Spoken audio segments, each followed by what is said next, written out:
chats. I don't know if I can see him. Terry Richards, is she out there? But she can make a comment if how the microphone's working, and if that's doing. So it's been somewhat busy week. I will tell you tomorrow, the one thing I'm excited about is we're going to do Robert's Rules training.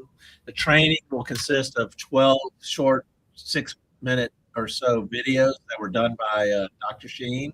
Ray Sheen is our parliamentarian for the Greenville County Republican Party. He's done our convention, I guess, a couple years in a row. He did Spartanburg's. He did, Pickens reconvention in December. So Ray is the expert on all that. The 12-part series is, and I'll put out the introduction, and we'll share all this online so people will have it. But we're going to do that tomorrow at 10 here at the headquarters. I assume we're figuring out whether we're going to be able to broadcast or not. We probably will be. But we just want, to kind of high level understand Robert's Rules of Order.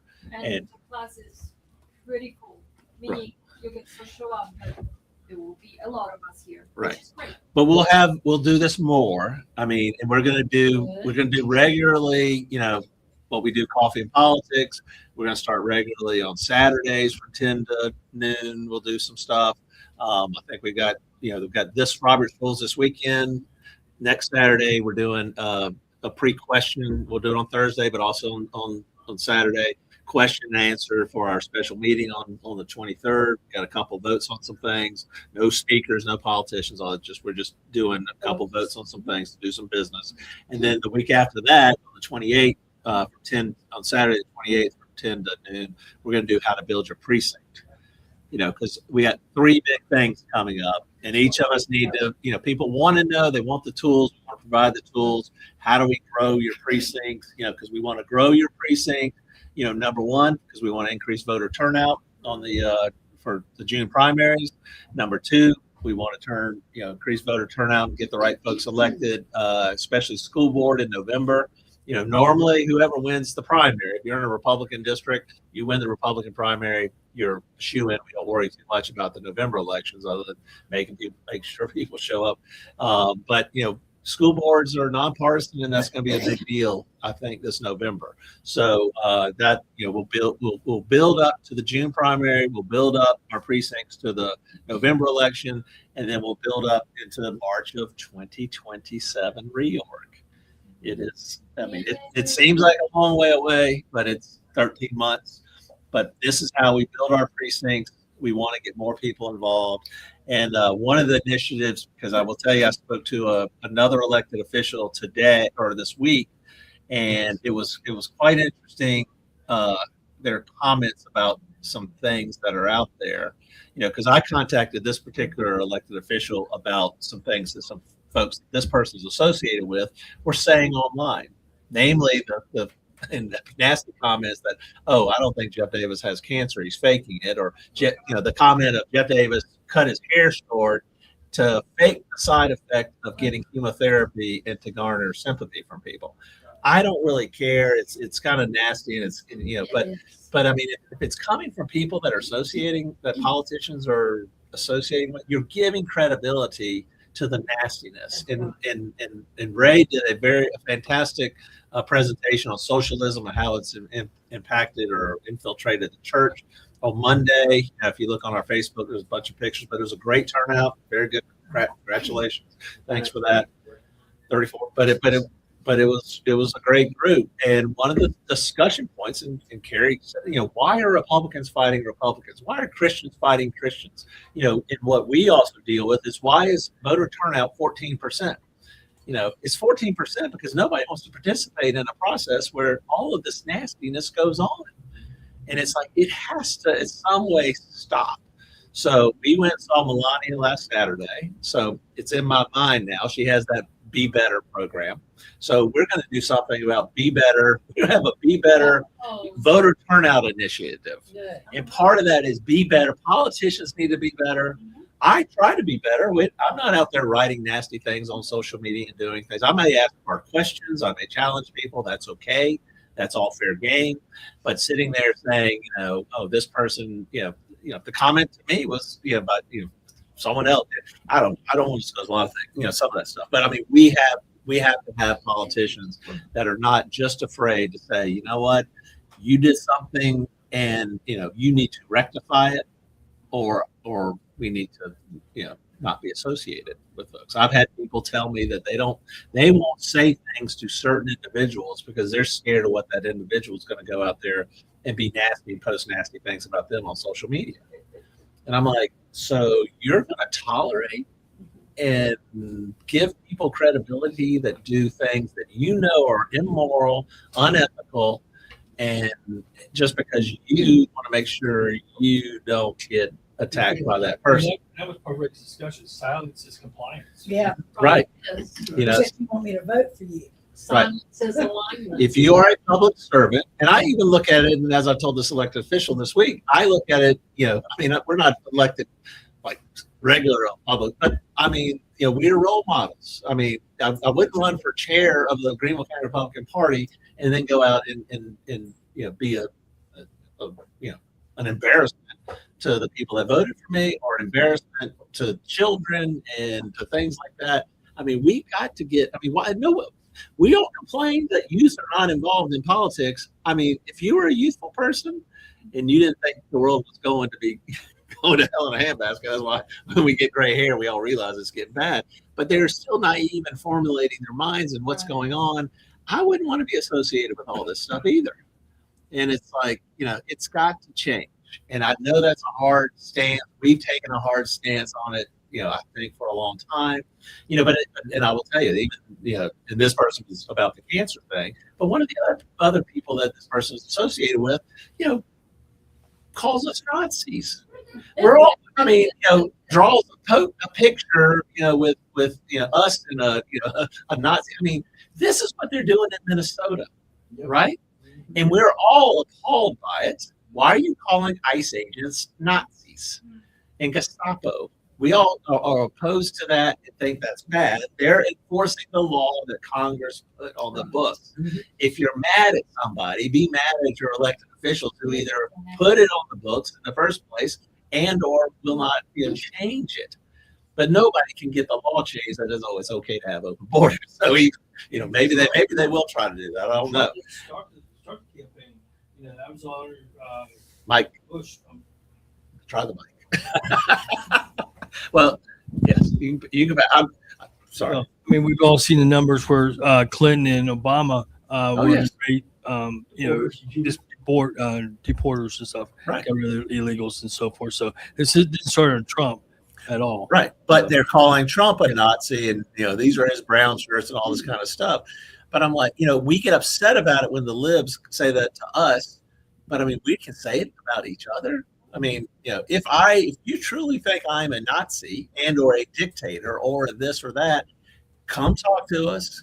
And if you don't get resolution, that's something. But the people that are calling us Nazis and people that are saying, I've cut my hair short and I don't have cancer, all this kind of stuff, or and there's even one elected official that talked about, because they didn't like that we were supporting, we were not supportive of, there's a Freedom Caucus person, that we were not supportive of Diane Mitchell in that special election. So they are sharing information that is calling me all kinds of things. And I'm like, you're an elected official. And guess what? Now and she was even this elected official, not Ashley Trantham, but April Cromer. Yeah.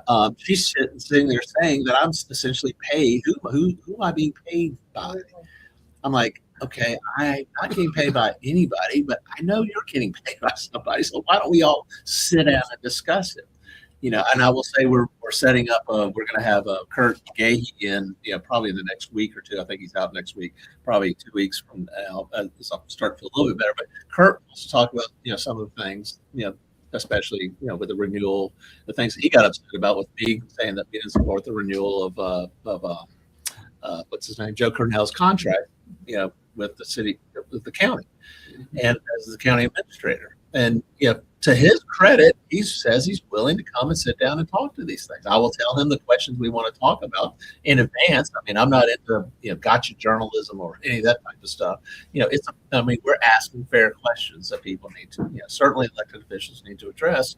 But in our positions, and in your position, and everybody else's position, you you got to be able to answer some of these questions. And so it's I think we need to be better. I think we need to. I've got 5 or 6 examples I'm going to use as to show politicians that they need to be better, and we live better. Because I will tell you, if I see anyone in our group that is sitting there doing bad things or doing nasty stuff on social media, that is a reflection upon the party, and that's a reflection upon what we're trying to our goals and objectives. If our goals and objectives are to have more liberty and freedom, smaller government, all those types of things, but then we're going and doing bad stuff, it's going to hurt our mission. So we're about mission, we're about doing the work, and we're going to ask and focus on that. And it just stuck in my mind, the be better thing. So, but we're going to be. And that's what you got out of the movie, huh? That's what I got out of the movie. Be better and also vote and incorporate it with the voter turnout. So everybody says they want more voter turnout. So I'm like, this is how we get more turnout. Because I've asked people, y'all tell me what you think, but I'm like, I think that's the core of why, we don't have voter turnout. Because nobody wants to participate. They think everybody's lying to them. They can't tell who's who. And they just, they're like, well, I don't want to make a mistake and vote for the wrong person. So I'm just not going to vote for anybody because, I don't like any of them. So that's just my theory. Ron? Yeah, one of the other things about that on He's got turnout is that there's no good communication network out there to inform the public either if you're not knocking on doors. And that's part of what we're going to talk about in, activating your precinct. Because what we're going to do is we're going to set some bogeys and targets on like what your voter turnout was, what kind of average maybe 2 years ago and 4 years ago. There should be, in theory, more voter turnout, in a statewide governor's candidate race, certainly a competitive one. 4 years ago wasn't as competitive, but we'll find it. What's your baseline? Do you normally have 300 people in your precinct come out and vote? Okay, if you get 300, maybe we'll set a goal of increase it by, well, I would say to 400, or 33% or something. If you can increase it, overall we want to increase it by really a third. I think we want to increase it by a third. So if voter turnout has been 15%, if we can get it to 20%, which would be a third increase, and if those people can be good conservative Republicans that you can get out, we can win all the races that are out there. So if you got 300, just find the other 100. And a precinct is typically 2,500 people. So we're not talking a huge number of extra people you got to get out. But think about it. We'll get you the list. Look at who are the folks that are in your precinct that you think are conservatives, and you want to just follow up with them and make sure they vote. But it's tough. We sent out mass texts and all that kind of stuff to get people to come out and vote. Certainly in that special election. And I got messages back from people. Not messages from those texts, but I got calls from people after the election saying they had not heard about it. Now, granted, I know of one particular example where we had literally sent that person text letting them know that it was a special election, but they didn't see it. But that was part of a mass text. But if you know the 400 people in your precinct or the 150 and whatever, but you reach out to them. We want you reaching out to the people in your precinct and saying, hey, I'm involved with this stuff. I know people get busy lives. Will you pledge to come out and vote on the June 9th primary? And let's see how it goes. Some people really want to get involved with it. Some people say, I'm signing up as an EC, but I don't really want to do too much. But we'll find that out, okay? But we want to certainly provide the tools to let people, get more participation in their precincts. So everybody clamors for it. I don't think we've done precinct trainings and all that kind of stuff over the years since we were elected back in 21. And I just want to reinvigorate that with in mind these 3 steps: June primary, November election for school board, and back into reorg in 2027. So, and I will tell you 27 is important because it's going to be, because we got the presidential preference primary in 28. So do you really want the rhinos in control of the state party when they're going to be supporting of the Nikki Haley types. So, and I looked on the betting odds the other day of who they thought might run for office in 28. Nikki Haley is a 40% chance of running for office. Yeah. Now, JD Vance was 89%, right? Marco Rubio's in there somewhere, and even though Rubio said he's not planning on it, running for president in 28. Because I think, as Trump has said, he kind of thinks it's JD Vance and Marco Rubio. So, JD Vance obviously will, as vice president, run for it. This is assuming, Trump doesn't run again. So we all hear about the Trump 2028. So we'll see how that goes. But I mean, we want to get conservative people elected. And South Carolina will select the Republican nominee in 28. It's always worked out this way, except for the one time when South Carolina voted for Newt Gingrich, and I think that was when Romney ended up winning, I guess, or the nomination. So I think I voted for Newt. So, but that's what we're going to do. That I think is going to be exciting. But tomorrow is going to be Robert's Rules of Order, just big picture type things. What Dr. Sheen has tried to do is get it focused on what we're doing, with the parties. And I think we'll go through those. We'll print up a cheat sheet so people can have that kind of stuff. But really, and I will just tell you as a preface to it, Robert's Rules is really very simple. You can look at it as 400 some odd pages. You can think it's all complicated, but it's really about just being normal and fair. Everybody gets a voice. Right. The minority gets a voice. We're more than happy to provide a platform for the minority to get their voice out. But you also got to protect the majority too. And you can't have an irate minority sitting there hijacking meetings and all that kind of stuff. So that's really what Robert's Rules is about. So even though I went to law school and stuff, I've never studied Robert's Rules before, never knew anything about it. No, we didn't do it in law school. I didn't, we did. I mean, I talked to some paralegal. Well, maybe, I don't know. I never did, or maybe I skipped that class, or I took every tax class you could get. So that's probably the classes I was taking, because I wasn't into that kind of stuff. But I mean, if you just look at it, what makes sense? Should we be able to keep if a member of the body from speaking if they want to? No. Right. I mean, we should let people speak. Right. Now, if they, but we also shouldn't let them hijack the meeting, say, go over and do all that kind of stuff. So, right. So, I mean, it has to provide that balance and all that kind of stuff. And it has, Robert's Rules of Order. It's just about, providing order. So a meeting is operated orderly. And I will tell you when I love the introduction, Dr. Sheen asked, who's Robert? So he kind of explains who Robert is. And, he was a military officer, I guess, and he was in San Francisco or something. And, he was involved in civic groups that would have meetings. And apparently the meetings would all devolve into, fist fights and all that kind of stuff. So it's really just to prevent having the fist fight, so, and the best way to do it. It kind of worked out better, and somehow it's evolved into 400 some odd pages. So I don't know how we got into that. So, but that's what events is. I didn't mean to take up Terry's events. That's quite over high. Okay. I will also tell you that Monday, is the gala over in Spartanburg. Our friends at Spartanburg are doing that. The Greenville GOP got a table for that. And obviously the people that are sitting at the table all paid for their tickets, because nobody wants to see that on our financial statement that we paid for $1,000. Yeah, the party did not. The party did not pay for it. So, So it's private funds, yeah. right? Well, I mean, what we did is we advanced to go ahead and buy a table, and then as people that join, they pay their $100 for the table. Good. So I think that's a great fundraiser. yeah, and it's good for them. And I think they've got 35 or 40 tables sold. So, and I think they've got. I've been told they have all of the governor's candidates there, except for Pamela Bett. Oh, As of a couple days ago, they had not heard back from her. she good? So I don't know. So, but I do know Nancy Mace will be there. I do know Paul Dan will be there.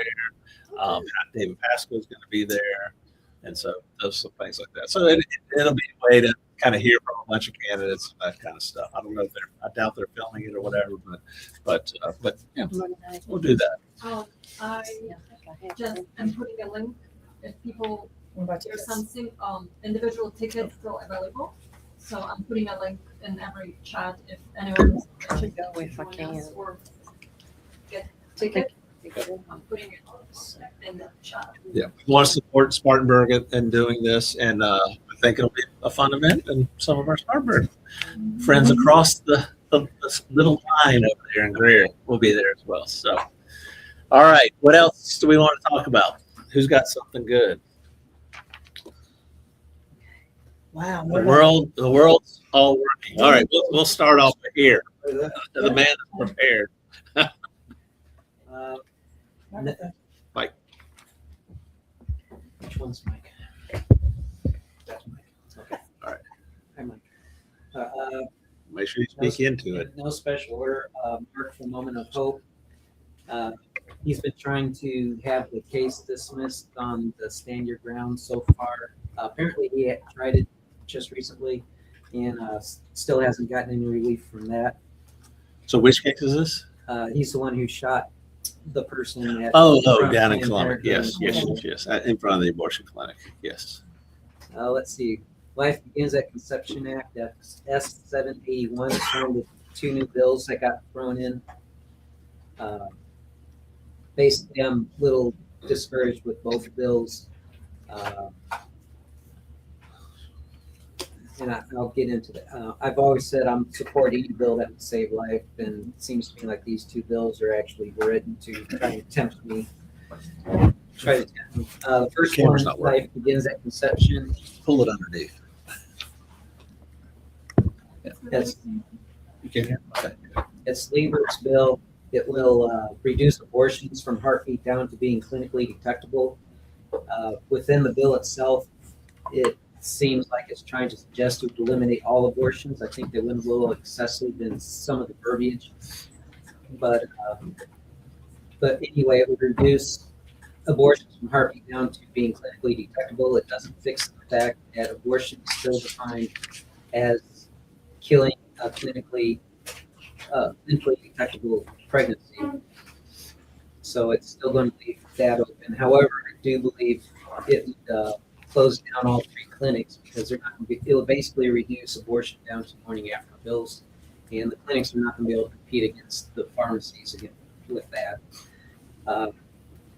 On the other hand, it does everything, or Cash's bill would do everything that this bill would do, and it does a whole lot more. So that's my take on S781, 783. These are just two newly filed Yeah, they're on this year. this year? Okay. Well, for this session anyway. This is Wright's bill. It looks a lot like an amendment to Harrison's bill as opposed to a true standalone bill. One thing it would do is that Harrison's bill limits a woman's defense to threat of grave injury, whereas Wright's bill would allow serious injury. So in other words, Wright's bill would allow a woman to have to threaten death before she's protected. She can claim just severe injury would still protect her. However, I always thought that Harrison's bill was weak because it was very naive. It doesn't have all the verbiage about, well, if any part of this is found to be unconstitutional, the rest of the bill would still stand. So it's still going to be an all or nothing bill the way it's presented. If it were to be passed and it gets sued, it's going to be pointless until the courts can get around to it. And again, Wright's bill, or in a similar way, Wright's bill basically does everything that Harrison's bill, but it doesn't have all of them. But it's a lighter version of Harrison's bill, really. I think the bills in the verbiage are oversimplistic. It's almost like they think, oh, we just have to show this as a person and everything will be fine. It's like, no, there's a lot more to it. As long as you're playing word games, the pro-groups are going to win because they'll just twist the words around to any way they want. It needs to be explicit. I found At a meeting I was at Wednesday, I was told that the majority of babies that need that prenatal, most of the preemies that clinics are having to take care of, they're actually IVF conceived. So naturally conceived babies are much more likely to go to term at least long enough to where they need the intensive care. Sure. Apparently, there's no statistics on it, but the person told me he's talked to several nurses in these kinds of clinics, and even though they couldn't give numbers, they said that the IVF conceived children were the majority. So that's another thing that people aren't talking about as far as IVF goes. Sarah has not had her trial because Piedmont Women's Center is not showing up, claiming that they're having death threats. And Sarah's the one who, She was arrested for trespassing. right. The Piedmont Women's Center So property. for whatever reason, if people don't remember, there was a pro-lifer that walked on the property of the Piedmont Women's Center, and they given her no trespass notice or something in the past, and they had her arrested. So very confusing. Yes. Just curious, how long has this case been dragging out?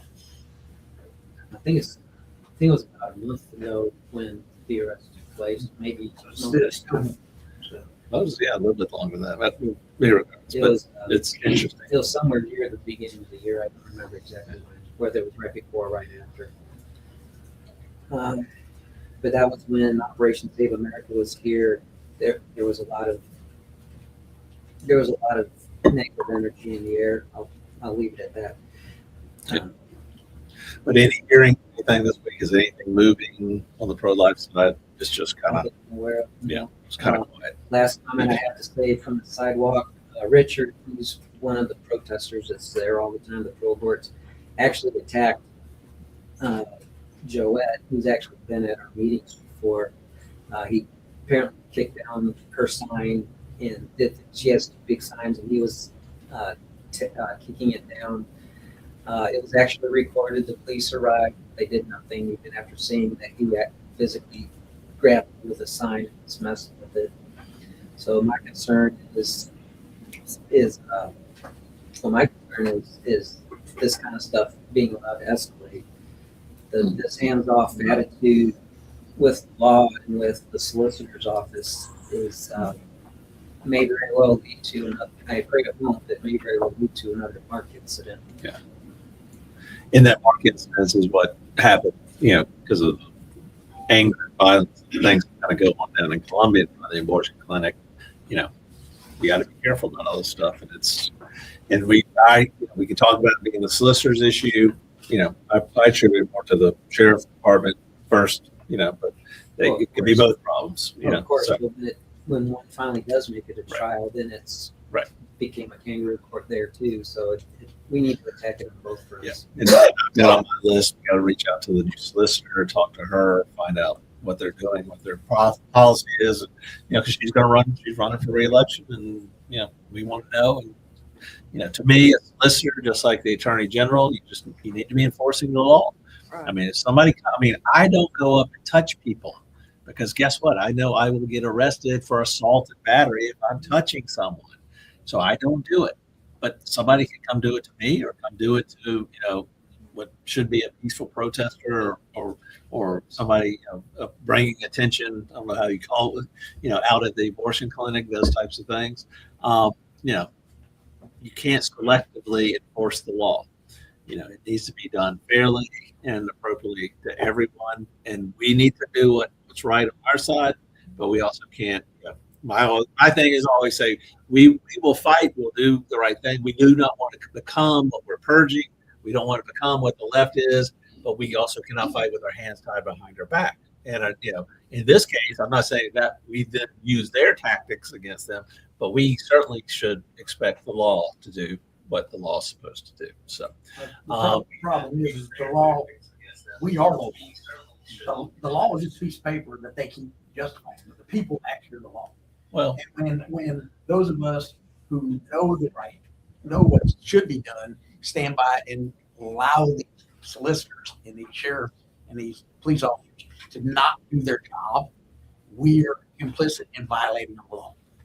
I agree with you there. I don't think we need to take the law in our own hands, because anybody can use the excuse, oh, well, the sheriff's not doing what I think the sheriff needs to do, so I'm going to go do it. That you got to be very careful about, because a lot of people think one thing and they're not always right. Yes, ma'am. And we're going to do introductions. I skipped new people. I wanted to get them to introduce themselves. I think, where do you step from there? Just go. When you realize that they're not upholding the law and what they're supposed to do, where do we go from there to correct it? Well, number one, I think we need to bring more attention to it. We need to publicize it. We need to let more people know about it. And if that person is an elected official, ultimately we need to get a new elected official in that position, right? Mm-hmm. That's what I'm saying. I don't think we need to take the law into our own hands. No, but I think like something like alerting the news. It's part, you got to also understand the news is a business. This is what a lot of people don't understand. It's a business, and they want to put out things that people are interested in. They also have people that, fund them or a part of them that may not want this type of stuff published. There's a lot of people that do not want crime statistics published. There's a lot of people, there's law enforcement, the great city of Greenville does not want the world at large knowing about some of the things that, some of the crime that goes on down there. So they don't report things. But, they are more in bed with the media, because they may be paying for ads and doing things like that. So they sit there and say, hey, don't publish this stuff out there. Those are just the crazies over there bringing attention to crime and things like that. But, that's where it becomes incumbent upon us to notify the other people in our precincts, so we can educate them on that type of thing. That's my theory to it. So I wondered if we are personally involved with the situation, are you able to sue somebody in the government? there is what they call lawfare, and I do think that is an appropriate way to handle things. And to step up those types of things, peaceful protest, peaceful lawfare, peaceful, step things up to bring attention to it. I got no problem with that type of stuff. What I do not like is lying to people to manipulate them, and or the violence, and the things that we saw in Minnesota and those types of things. So that's other stuff we need to get out there and do and promote as much as we can. But I mean, there's some things that, I don't think anybody else calls attention to it. Who is probably the most upset about University Ridge, that Golden Palace down there? We all know it, and we talk about it, and we talk about the massive amount of waste and all that stuff that went on with that building. And but you don't hear about it. Oh, it's a pretty building. Who really wants to get upset about it? It's just and it's not even handicap accessible. No, it's not. Opinion. It's really, and there's a horrible wind tunnel when you walk towards it. Fully agree. It's built to keep people out. And that is, In. yeah, and that's a theory to it. It's not an open, welcoming, facility. If it is raining, I cannot get from the parking deck to the building without getting drenched. Really? Yes. I mean, think about that. Who designs a building that you don't put in an overhang or whatever that people can get in there? That would have cost too much. Right. Yeah. Yes. Well, If they were literally trying to save money, I might actually be okay with it. But they spent money on anything and everything else. do we want to address the access of Ambulance? services to the building? Apparently, I don't know. We put it out there, but apparently the architect that designed the building is from Europe. Because of course, everything's better from Europe, right? Oh, yeah. Oh, we do have one European. We do have one European. But it apparently, they didn't. You can't get an EMS vehicle into the parking deck because it wasn't built tall enough for our vehicles, which is a different size versus, I guess, ambulances in Europe. So apparently they had to go in and shave part of the concrete height thing. My Hummer barely clears.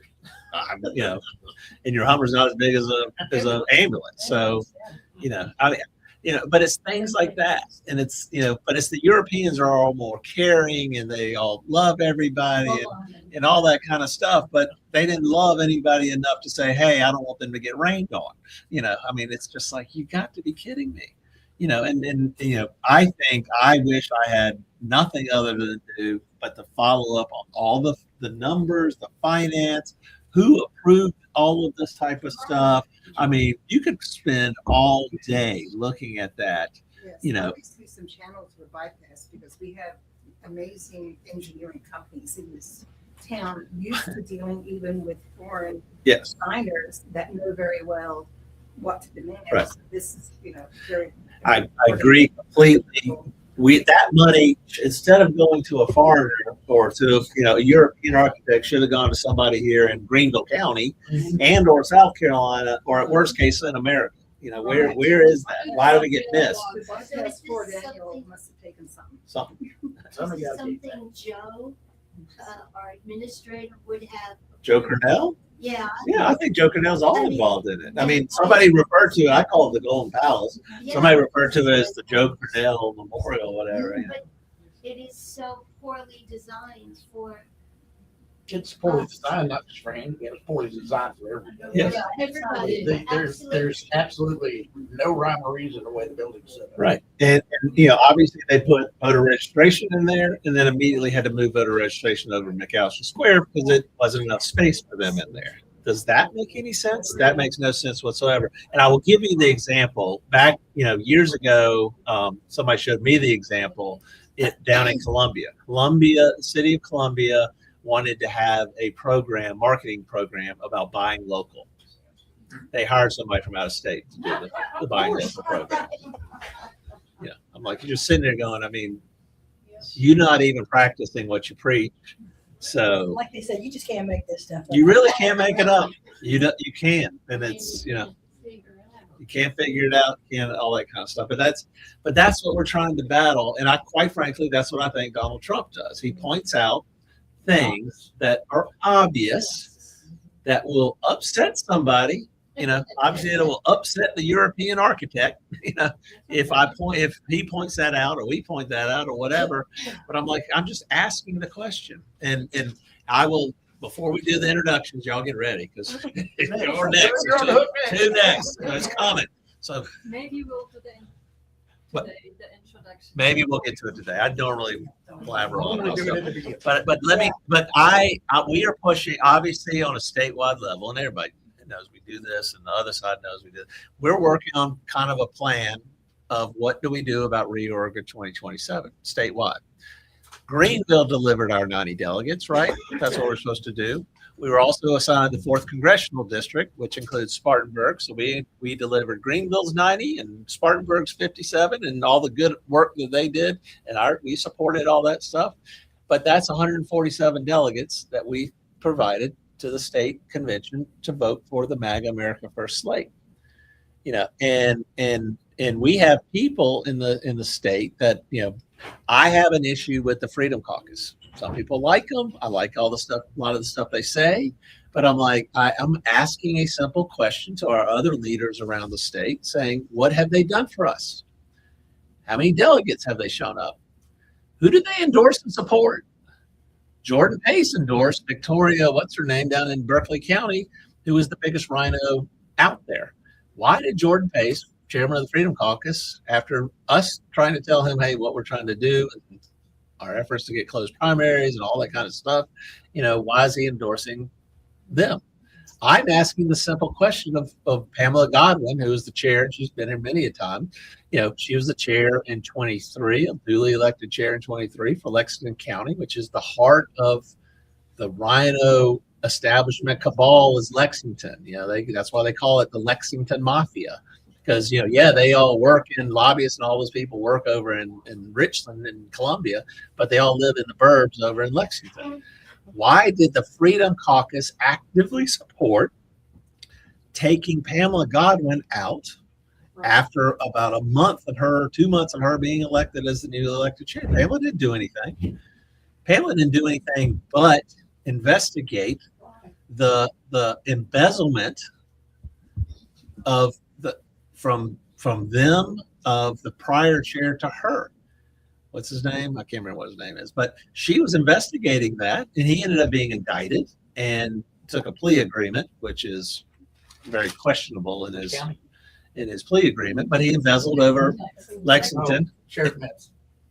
No, it was the former county chair down there. Oh, okay. He embezzled from the Lexington County Republican Party, and he embezzled from I think it was the Rotary Club. He was the treasurer of the Rotary Club. I mean, that's what she was doing, and she was exposing the corruption. Why did the Freedom Caucus participate in taking her out? They should have been standing up and supporting her, of fighting against the corruption and that. But I asked that question, and I'll tell you how many people across our state that are supposed to be county leaders or state leaders, they get upset because I'm questioning the Freedom Caucus. I'm like, just answer the question. If there's a valid reason, answer the question. And we've got a meeting on the 25th down in Columbia, some people from across the state, and I'm going to ask the question. We are going to have the discussion about what value they brought to the table, and they're going to have to answer the questions of what they've done in the past. Adam Morgan, the co-founder of the Freedom Caucus, actively participated in the reorg fraud of 2021. He harvested ballots, he knocked on doors, and he opposed us. He participated in the attempted steal of reorg 23. Now, we're going to talk about it. Nowhere to be found anymore. Well, he's nowhere to be found except they got him on WRD. Yeah. What the? Yeah, I mean, but Scraping the bottom. these are not unfair questions. So, but that's where we talked. Carrie brought it up about Christians need to ask the question of why are Christians fighting Christians? We're telling lies. We need to bring this stuff up. What is Matthew? What's it say in Matthew? If somebody does something, you're supposed to bring them together in a group, and then a larger group, and then to the whole church. And then if they still want, repent and or address their issues, then you're supposed to treat them like a tax collector, right? So,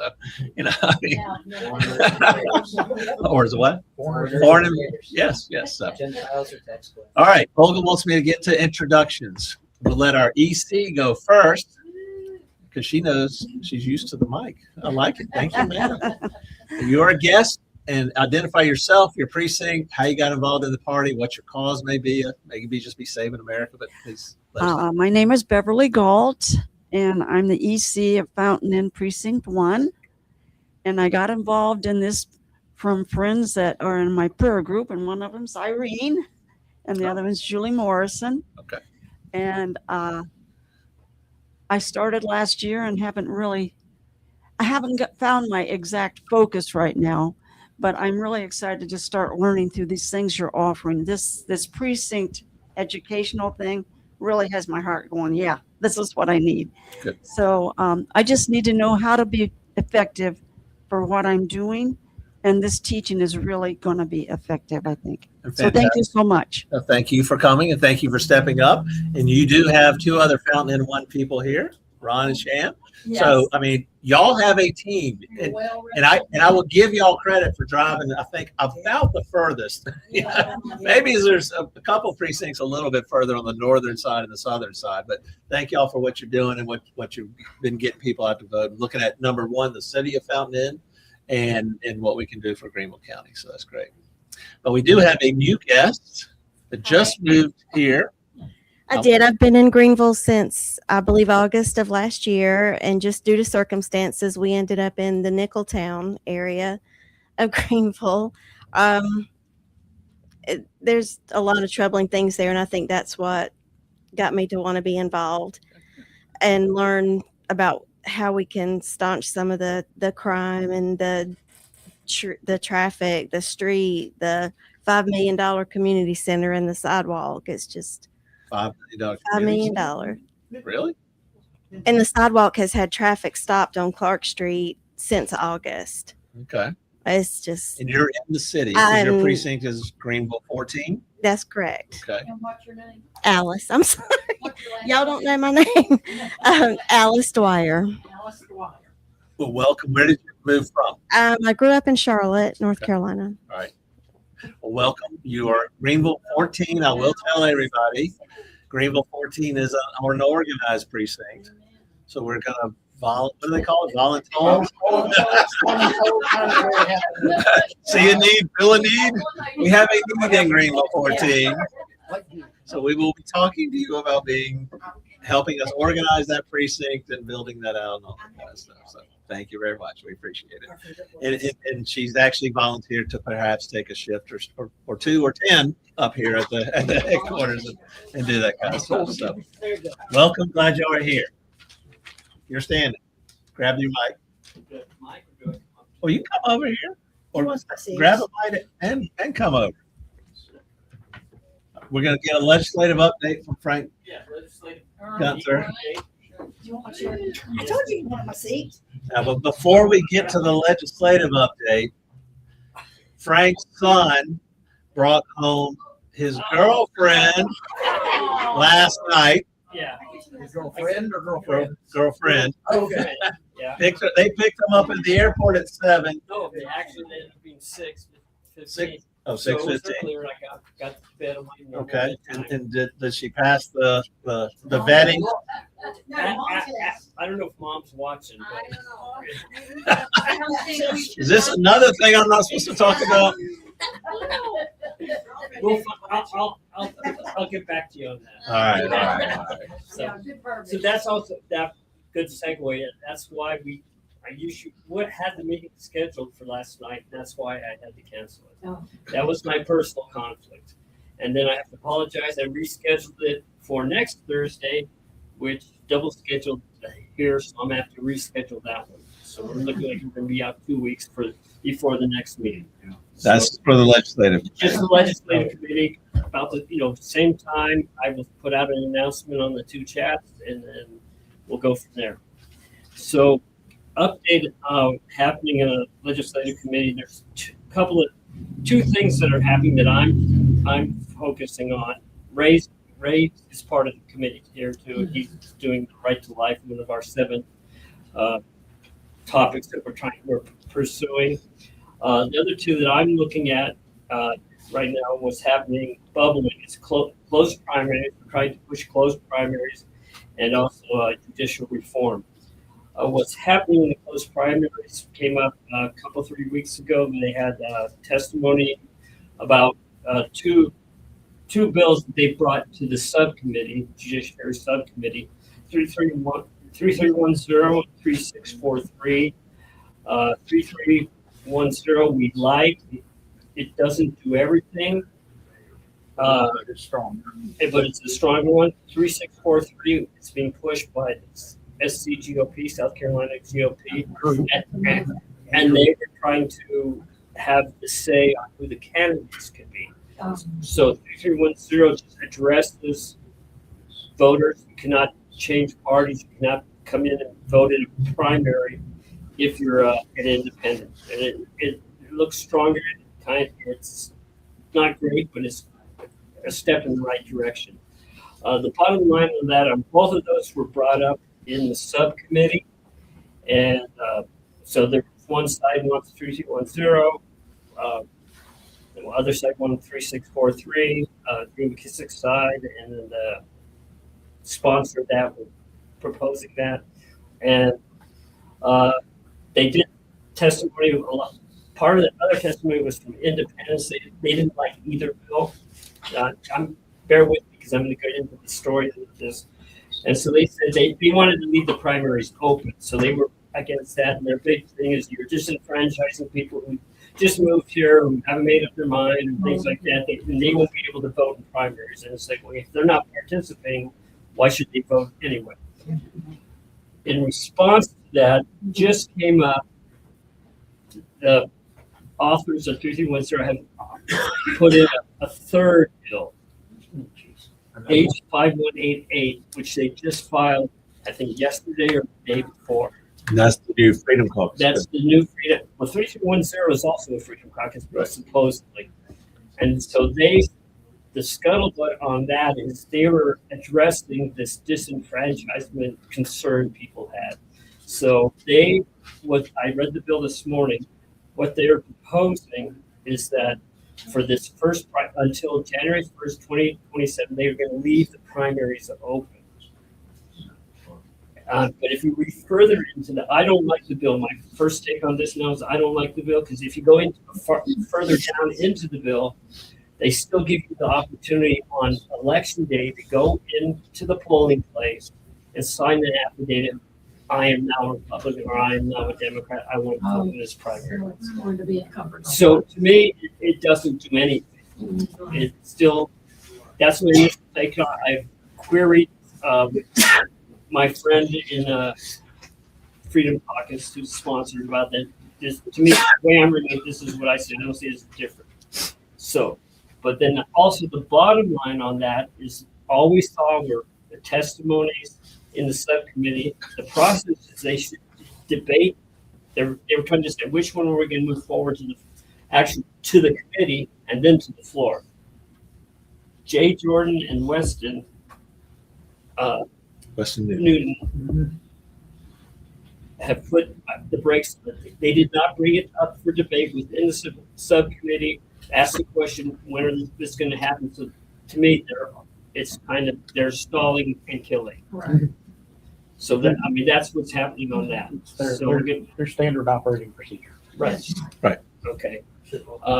So that's kind of good news, more of the bad news. So that's kind of stalled. There's nothing there. I'm keeping an eye on that. We'll talk about that in the meeting. And Troy is actually doing the close primary. Still keep an eye on that and report on that. The other thing is kind of the good news is 4755 for judicial reform has passed the House and is over in the Senate now. And that's the bill that Doge SC is supporting and pushing and all That's that. right. Kind It changes it really changes on the committee that picks the proposes the judges and things like that. I think it's a good bill. Do you think it'll pass the Senate then? That's a good question. My same friend I talked to said they need to get 3 or 4 more senators on board on that, provided it gets out of committee and all things like that. He said, well, if we can get everybody on board on that, they'll probably have to bring it to the floor. So that just moved over last week, and so that's the update on The that. thing about it, it's now middle of February. We have until probably the first week in May. At least it's moved fast enough so they have time, and if we can start putting pressure on the Senate, and hopefully the Doge SC folks that have some money and have some texting abilities and all that kind of stuff can start pushing it out there, and we'll support it. People hear it. If you could, poke your senator, say, what are you guys doing? How do you feel about 4755? And can you push it forward? We'd like to see that voted off this year. Yep. So.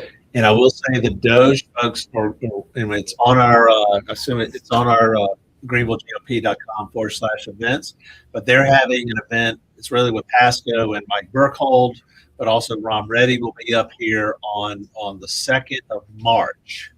2nd of March at 6 p.m. And that's at this place called Hotel Hartness. Have y'all heard of this?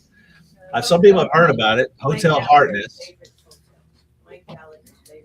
I wasn't aware of it, but I'm like, they were voted the number 4 resort or something in the world in 2024. So yeah. So I mean, the boss, my wife, works in scheduling places like this, and she says it's very good. Right. So it's her. Simpsonville. Simpsonville. It's north of Woodruff Road over there, between Woodruff Road and 85, but in that area. I guess. And then, so in their announcement, there's That neighborhood called yes, I think it's in that neighborhood. Yes, but if you go on our page, go to the greenvillegop.com/events, we've got it announced there, and there is an Eventbrite sign up. So go ahead and sign up if you'd like to come and sign up. They send you a link. They just want you, how many people are showing, and I've done it. Food and drinks included? Yes.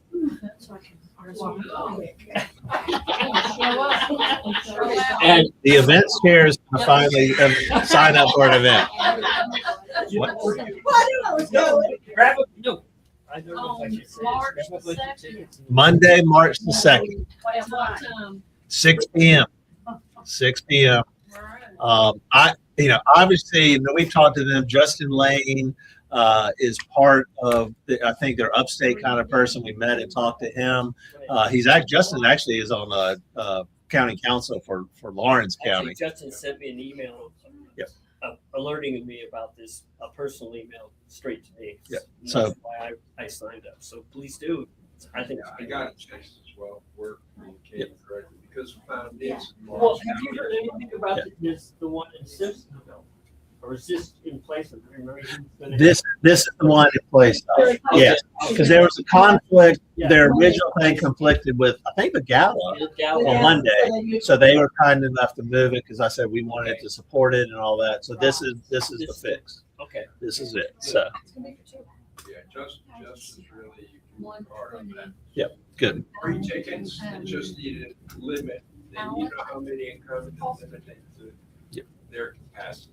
Yeah. So if you want to come, and I highly recommend it, sign up because obviously we want to support what those guys are doing on this judicial reform. Well, Judicial reform is one of our biggest things out there. right, and actually back to just And about Justin Lane to give him kudos.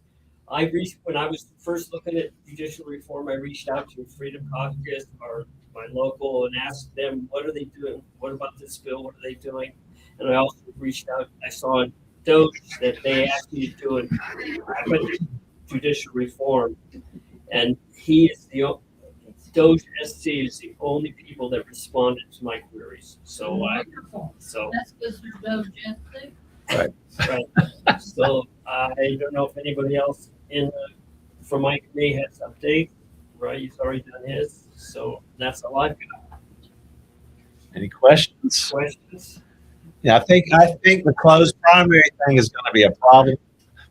It's when you add more bills and you create more confusion. Because realize on our side, from a liberty perspective, there's two things. We want to get good bills passed, and you want to stop bad bills. Well, guess what? The other side, and in this sense, I say the other side being the establishment, not really the Democrats. We don't really have to worry too much about the Democrats here, the Uniparty. But they want to get what they consider their good bills passed.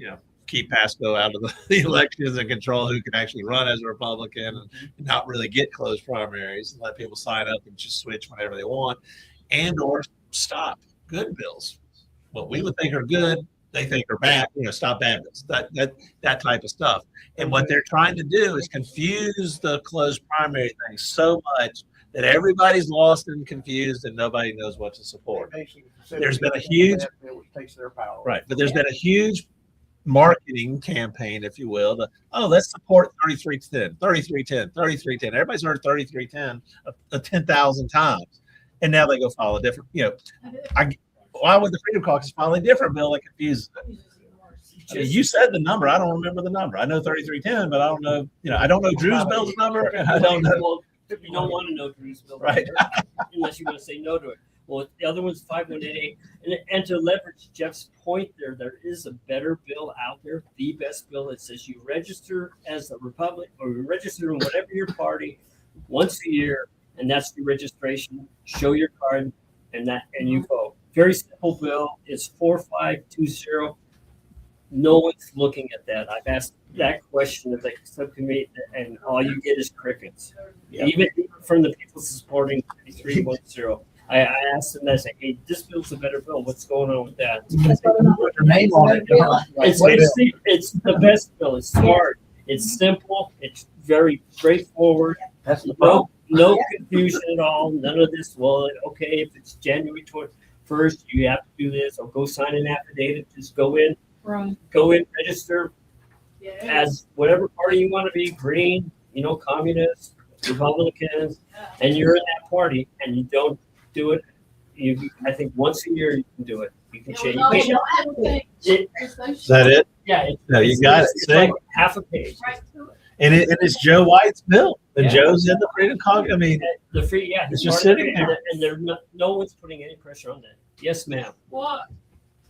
Shouldn't be incumbent on the poll workers to ask us. Well, they're not allowed to. No. They can't do that Ask you what? if you're voting Republican. Oh, they want to do that. So they know That's what our current situation is. We have a primary a Republican primary, right? Anybody can walk in and say, I want to vote here. And all they do is, okay. The only thing you check as the poll worker, well, you voted in the Democrat, so you're not So in eligible. other words, you tell them what you're voting and you're still cheating. Is that what this is about? Yeah. Well, it gives you the chance for they call it crossover voting. Mm-hmm. A Democrat say, well, I know as a Democrat, this guy's not going anywhere, but I'm going to go and pick the most tasteful to me Republican candidate. And that's also the independents want that option also. And so this thing, well, if you're independent, you can't vote in anybody's primary. You need to register. That's what we're trying to say. You need to register by party, and you're in that party, and that's the only primary you can vote in. You can't say, oh, well, I voted Democrat for the past 15 years, but I know I like Lindsey Graham better than Paul Dan, so I'm going to go vote for Lindsey Graham in the Republican primary because I know whoever wins that wins the election. So we've got other people. We have people. We have people who do not have skin in the Republican MAGA game, making decisions for our candidates, and that's what we want to stop. And there was literally somebody that testified, "Oh, I'm part of the." I think she's part of the Green Party. Yeah, I think, but she's like, "Oh, I should be able to pick which Republican or Democratic primary I want to go vote in." Right. I'm like, "You're in the Green Party. Why don't you vote in your Green Party thing?" Yeah. Or the Libertarian. Why do you want to vote in a Republican or we had Democratic? the same guy who said, "I'm an independent. I want to stay an independent, but I want to have the ability to influence your party's vote." Yeah. Right. So no, It makes no sense whatsoever. And then some people are like, "Well, they don't." They're like, "Oh, it'll be difficult for people to register," and they would be upset if I went there on election day and say, "Well, you didn't register 30 days in advance."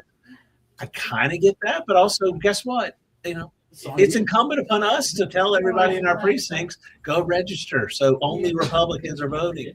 It's incumbent on you as a voter to know what party you're planning on what you vote in, and to know where you're registered to vote. Right. Most people don't have a clue where they even supposed to vote. Right. Because the sad thing, look at the polls, you're not supposed to say which primary, you just say which primary you would like to vote on.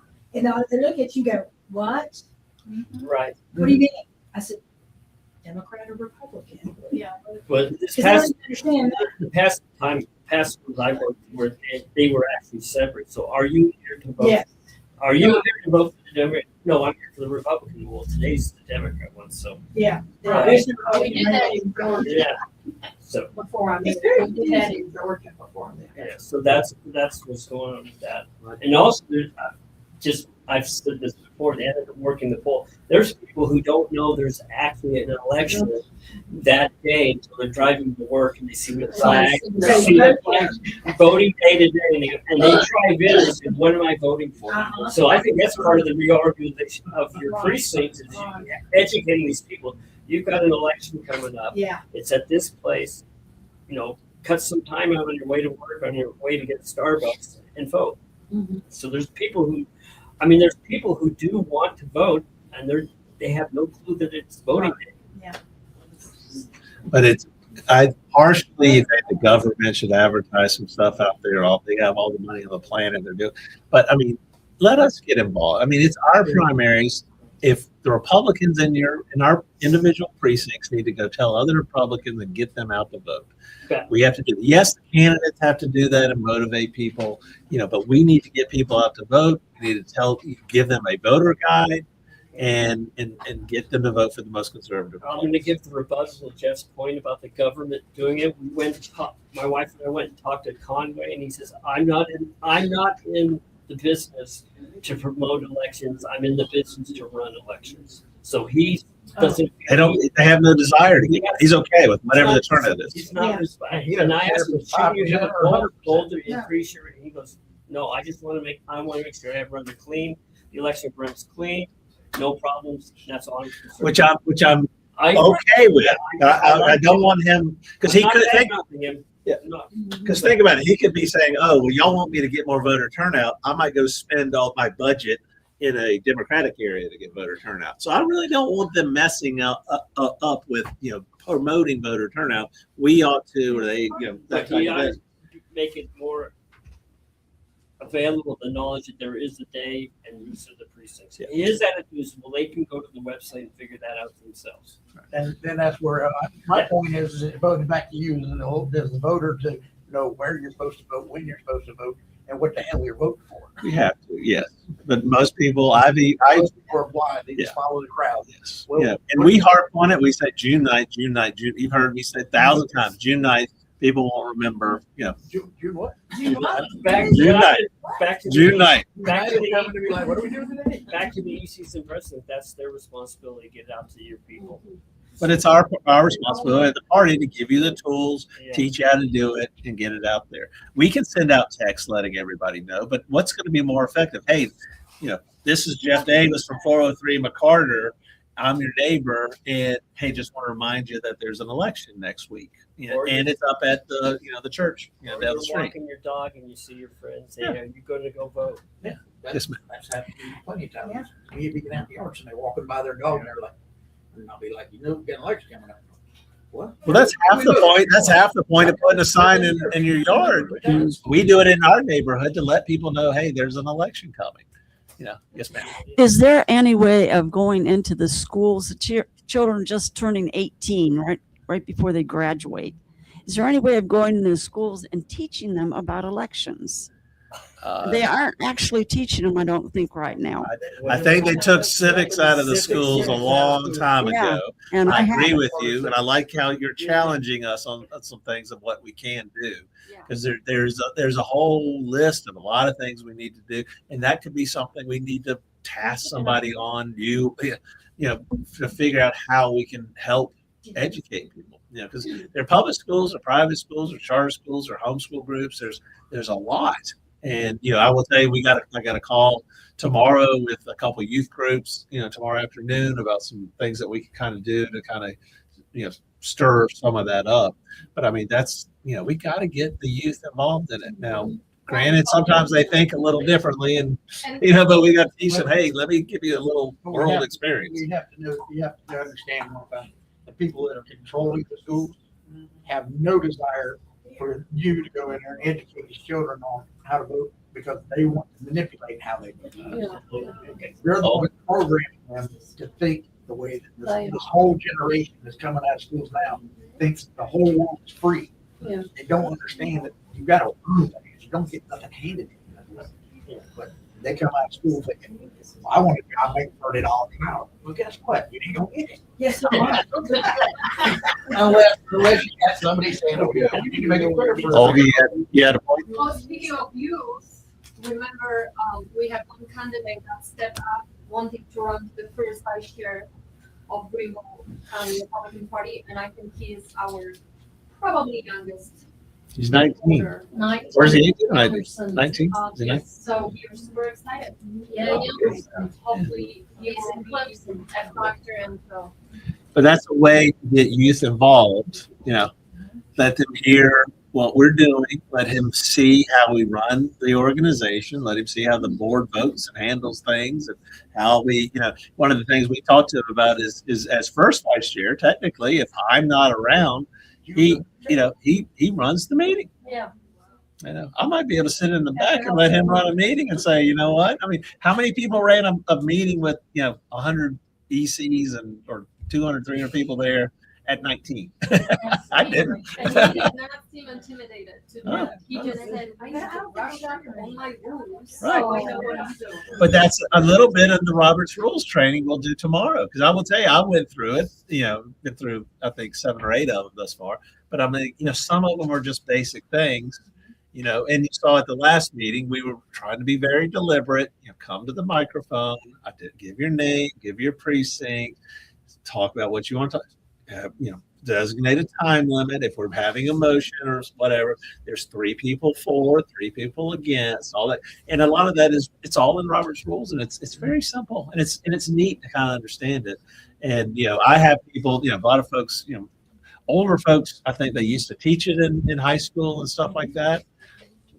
Future Farmers of America and all.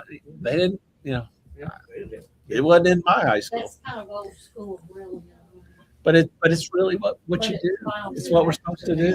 And if you actually go to and watch the legislature, the House and the Senate, you will see that they have, I think they do, not Robert's rules, but kind of a hybrid type thing. Or if you go to county council, you will see them. There's a deliberate way of what they do. And we need to be deliberate and professional, not emotional, talk about the facts and do that. Yes, ma'am. You're great with the mic. I really like you. What happens if they don't follow the Roberts rules? If they are a member of the assembly, I think you can censure or whatever, that type of stuff. Or if they're a guest, so you're either a member or a guest. If you're a guest, you don't have any rights to speak anyhow, so you could be asked to leave. Like 2 meetings ago, we had that one lady that you know, the long red-headed lady. You know, just kept interrupting and saying she was there to harass and whatever. And, you know, we should have handled it better and had her removed earlier. That was my mistake. That was, you know, I like letting people talk. So, but you know, we were having a business meeting and she was disrupting it and all that type of stuff. You saw one member, you know, speak at the mic and was upset and then crashed down on the aluminum table. You know, I mean, you know, we could have made a little bit more of a scene about that, you know, or discipline that person. I think if you do that, there's going to be more discipline. Yep. Yes, no, I agree, and I apologize for that, but I hope I was told we did better last meeting, so. A little bit of chaos. Yeah, a little bit, but you know, and that a lot of that was because of the time limit and all those types of things. That's why, you know, and even in that time limit, I apologize for the fact that I thought this was like going to be a simple voice vote. Everybody approved this change because, you know, you can't come to the meeting if you know, if you're driving an hour away to get to a meeting. You know, we want more people to participate. Who would think having people be able to vote on a Zoom call is a problem? You know, I mean, when you have people out there making videos, right, giving misinformation. And look, you're next, but I will tell you, we've been calling the ECs, and then they started the ECs and they worked to the presidents and reminded, hey, did you get the email, all that kind of stuff. One of the people that got up there and spoke said, I can't come, you know, the note from yesterday, I think, was I can't come to the meeting. Maybe can I get on the Zoom? You're kidding. No. The same people that No. were complaining about Zoom the last. And guess what? I hate to say it, but I'm going to be like, if you were voting for it, and certainly up there speaking about not having against, then you need to come, or you need to bring, you know, get a proxy to come. Just like, you know, because I will tell you, and I talked to people about this before the convention and before reorg last year. I talked to establishment people, I talked to our people, everybody, because I said, I want more people participating in the meetings. I want more people to have the opportunity to vote. I talked to one of the people that was up in Jenningsville. Jenningsville is, look at Greenville, furthest north of the North Carolina border, all the way to the left, you know, next to Pickens. I mean, that's a long way to drive, you know. And this particular individual, you know, gets off work downtown, and you got to wait till 7. So it's like, oh, do I sit around for 2 hours, or do I go home, or drive an hour and then drive? I mean, it made no sense, and they were very excited about it. And then, you know, then we bring it up, and people are saying, oh, you're trying to change the quarterly meeting schedule, and you're trying to do this, and we want to all meet in person, but you know. Whatever. So I mean, but you all get it. It was a manipulation of the body. If we had talked about it and given people opportunity, so we're going to do that, and I commit to doing it for every meeting from here on out. We will have a Q&A session before them. People can ask their questions and discuss it and get comfortable with it. I mean, we had people voting all over the board. You know, some, you know, all over the board, you know, for it and against it. And I don't think they really knew what was going on because it got so confused. Well, it's not like we never done Zoom calls in the Right, past. right. We've done them. Yes. Yeah. Everybody does Zoom. Special meetings. Literally, and I brought this up the time before, literally a person that was voted against it, vocal against it, was on a Zoom call the next day for the 3rd Congressional District. Wow. And I asked the question, are you going to protest the meeting because it's not in, you know, the state party rules to be able to have a Zoom meeting? Oh no, I don't want to get to do that. I'm like, you literally opposed us putting it in our rules, so our rules comply with what is, you know, standard practice and what everybody wants, but then you participated in what one would think. Now, what we ultimately figured out is it's in the RNC rules. We can, we all follow under the RNC rules. So, because the state party does it, the SCGOP does it, committees do it, other parties do it, the RNC does it. We just wanted to say, hey, let's make our rules comply. Let's get the discussions going. Let's talk about some stuff. And but the lesson ended up being not about the rules. The lesson ended up being don't let or watch a minority take advantage of a situation, confusion, and how they can manipulate it. That was probably the better lesson. Yes, sir. Exiting. Okay. In closing, legislative committee meeting that for next week is going to be rescheduled. Please come in. On the next one, I'll send an announcement. Looking forward to see you there. And it will be a Zoom link, so we'll do Zoom. And if you want to come in, you can come in. And if you can't, do the Zoom. And there's no food this time. Or We're not coming. We're not coming. We're out. Everybody's going to Zoom now, right? Yeah, Well, maybe not. Maybe let me negotiate with Yes. the Keep the ball down.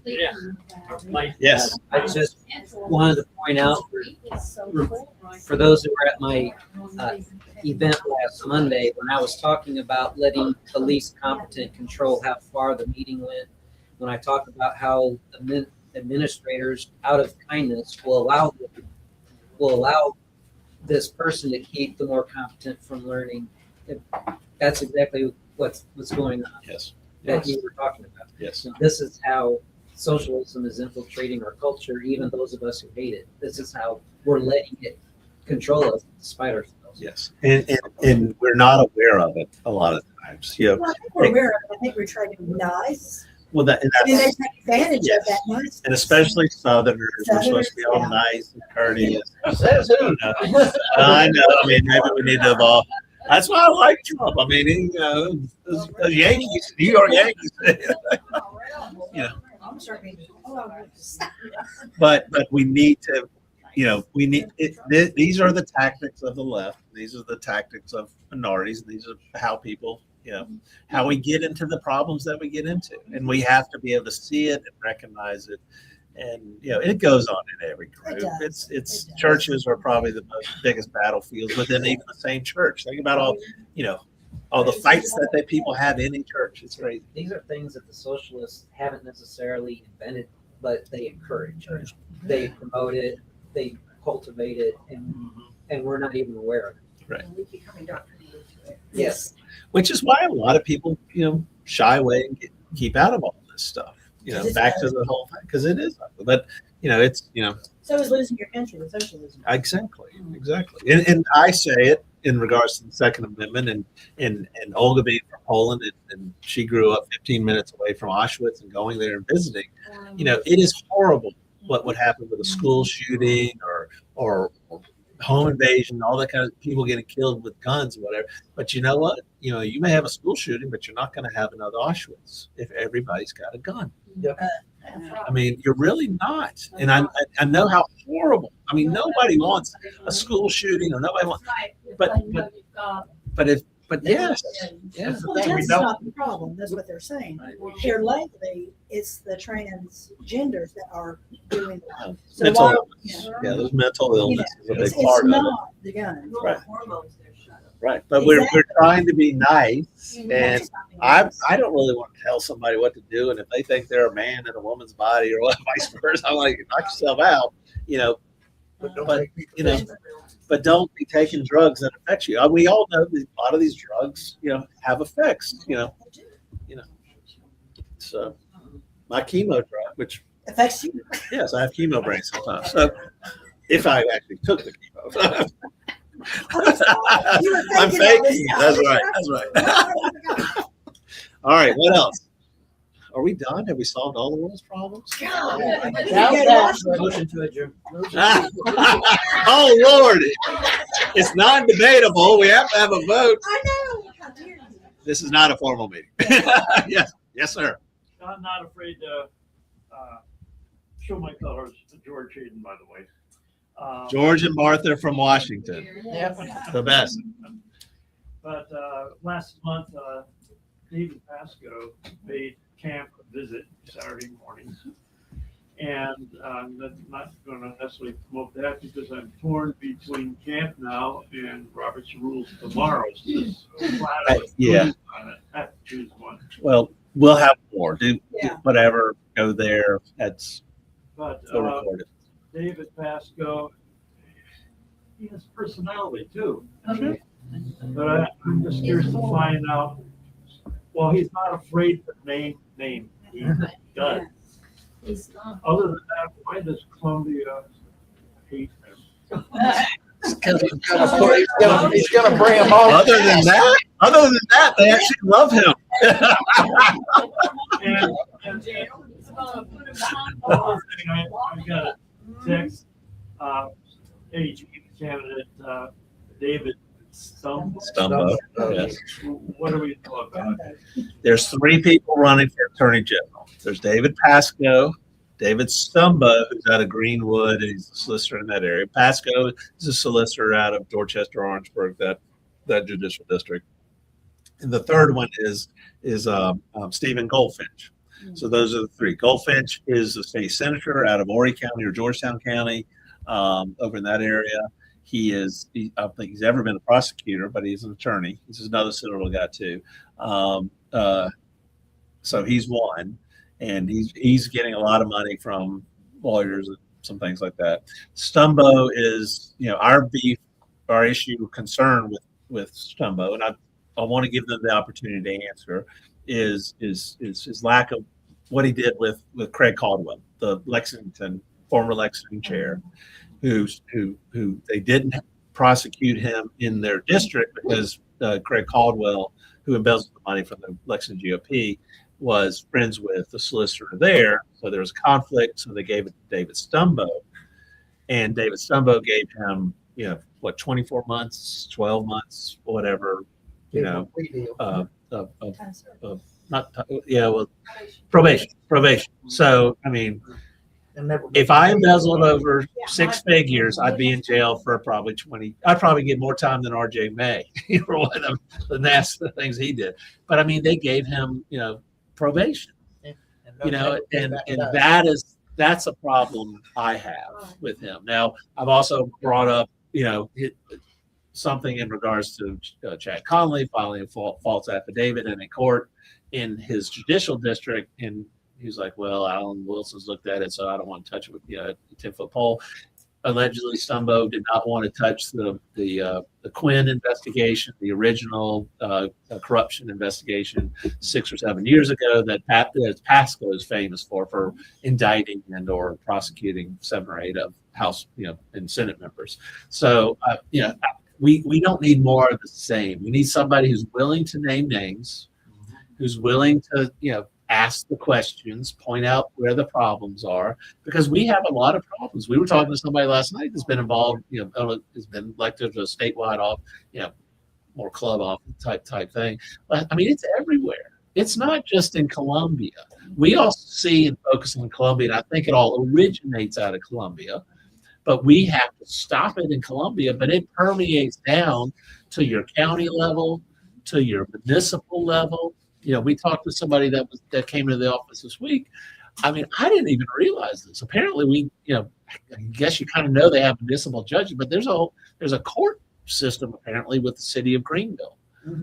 There's courts down there, and there's judges. Those judges are apparently put in place by the city council.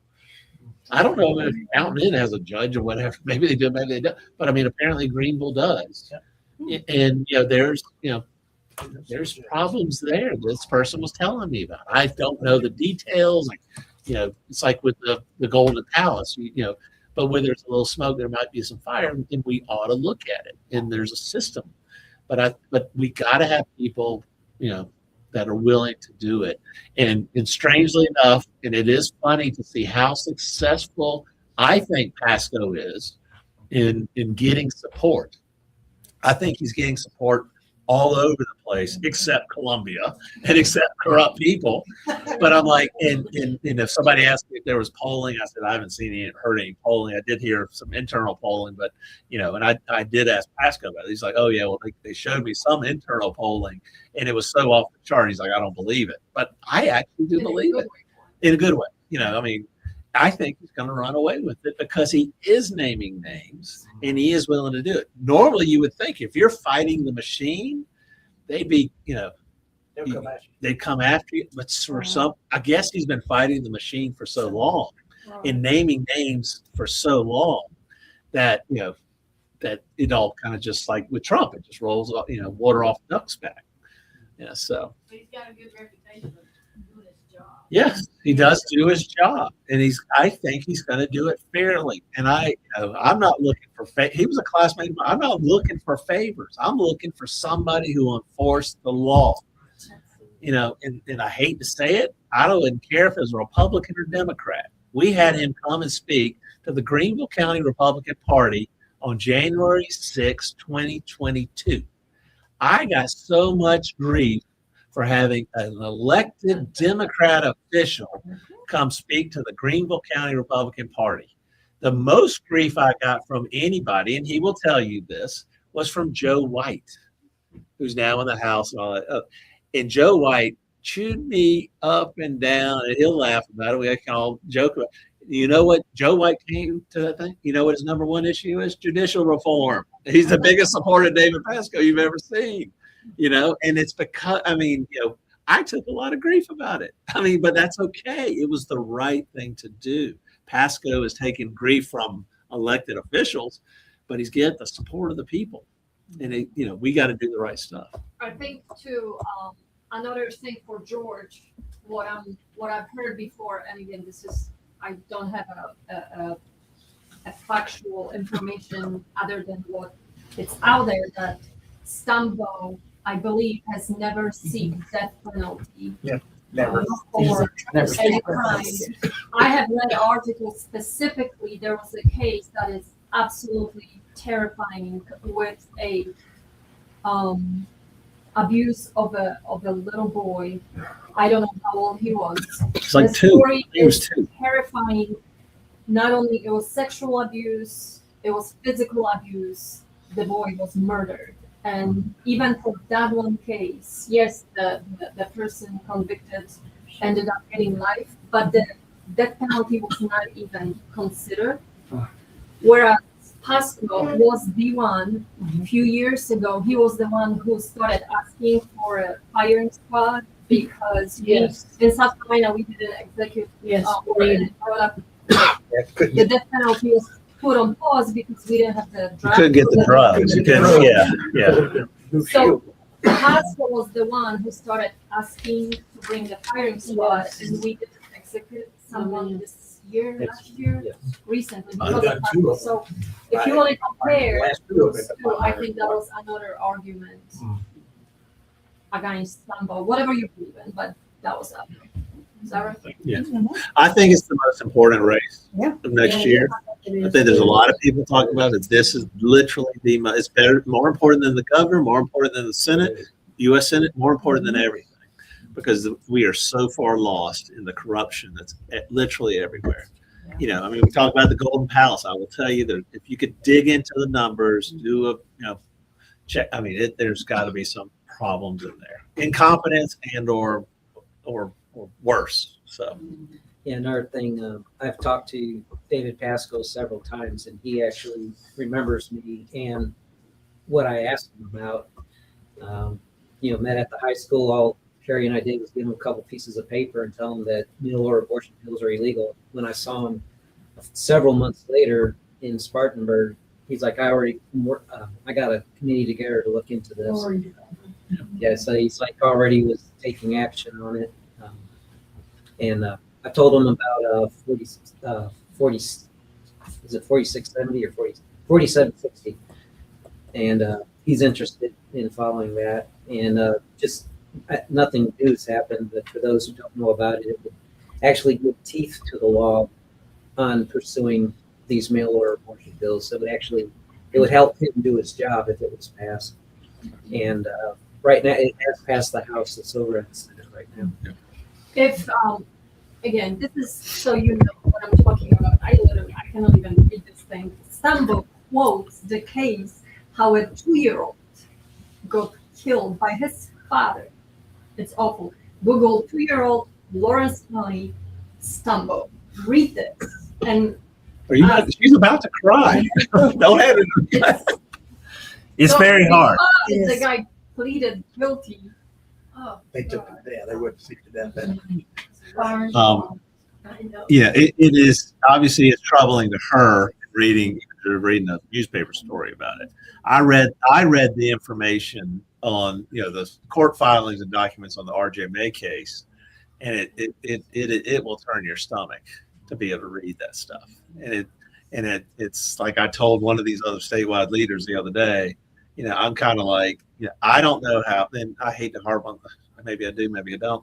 The Freedom. I mean, how do they have any credibility when that guy was the co-founder of the Freedom Caucus? How are we still talking? I'm bringing up all other things. I love. We're about smaller government, limited government, freedom, all that. But I'm like, they're saying things and doing. Watch what they do, not what they say. They're saying things and doing other things.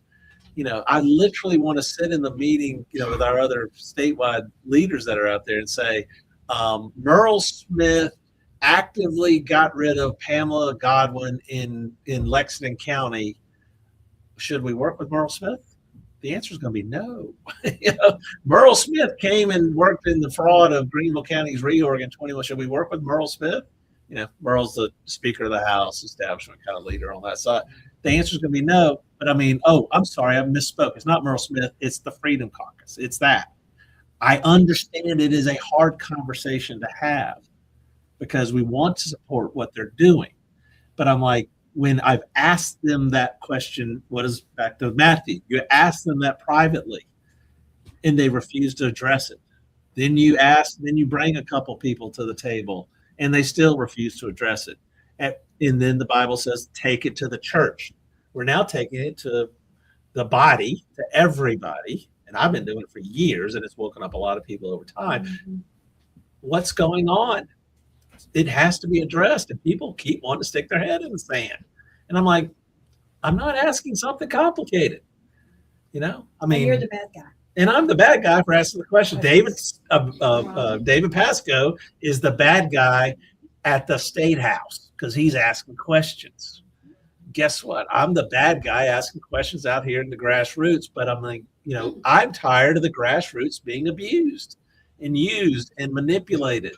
We saw how we were manipulated at the meeting. Stop manipulating people with misinformation.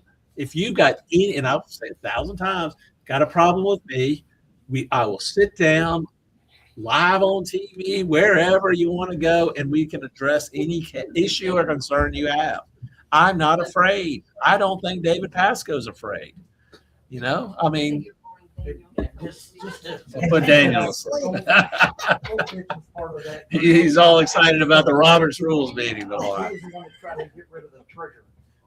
Yeah. Let me just to repeat what Trevor said here. Stephen Goldfinch was the one that him and Larry Grooms led the charge to get rid of Curtis Loftus in the South Carolina Senate last year. So I think that's a non-starter right there for most people that are out there in the grassroots. Yeah.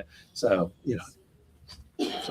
so we got two things with Stumbo and Goldfinch, and obviously Pasco saying everything. That's why I think if they have any internal polling and say it's 80% to 20% for the other two total, I'm like, I would probably believe it. I really would believe it.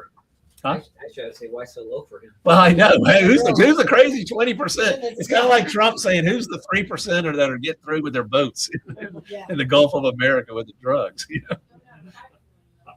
Yes, we do. And that's what I'm saying. I'm not putting anything in chance. We've got to get the word out on David Pasco. Right. Right. Which is a good example of something that's so obvious to so many of us, in that regular people just don't know. And it's just that's going to be part of this training. How do we get that word out? Well, no, and I look at share- it as you know, we're not paying a campaign or anything, but we got to get the word out on that. Because I share all his posts on You do? my Facebook page. Not that I have a lot of followers, I don't. But that's a way to do it. I mean, because I don't think Pasco did not have like some big, huge, social media. I don't think he even knew what social media was, probably, right? Smart. Stay off of it. But if you have to communicate your name recognition and what you're doing, you have to build that up. And I have seen him building his social media. He's going to talk to the parks. Right. Yeah, he is. Ron? One other thing about communication stuff, Shannon and I went knocking on doors in the subdivision for a runoff and found in. We found out that there are a ton of people moving into these different communities, to your precincts. You knock on doors and you have their attention. If you just send them a text, they're coming in from out of state. You don't know they're moving here.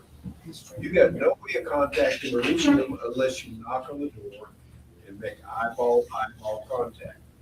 Right. Now, we got some reaction from people. It was good reaction. Shan knocked on the door. There's a ring thing there, and the truck came rolling up a little bit later. He said, "I saw you guys at my door. What do you want?" So I told him what we wanted. We just wanted to remind him of the runoff. He goes, "Oh, that's good. Thank you." He went from arrogant, "What are you doing here?" to "Thank you," with a little eyeball to eyeball. And that's what it's going to take. It's a good way to meet your neighbors too. And I, we've lost community because everybody sits in their den or their bedroom and watches, TV, and they don't get out and talk to anybody anymore. Right. They text or something like that. So, we need to communicate a little more. Yes, George. If you're afraid to confront somebody, Martha and I, we walked around the neighborhood and looked for American flag. Yep. That's and right up front, I'm here for two reasons. One, I love that flag, and the other one, I voted for Trump, and I like to know if you voted for him. I'm not afraid. Right. And we probably hit 80 doors. We only had 2 rejections. And we knocked on one door. It was really phenomenal. Had one of those intelligent doorknobs. Yeah.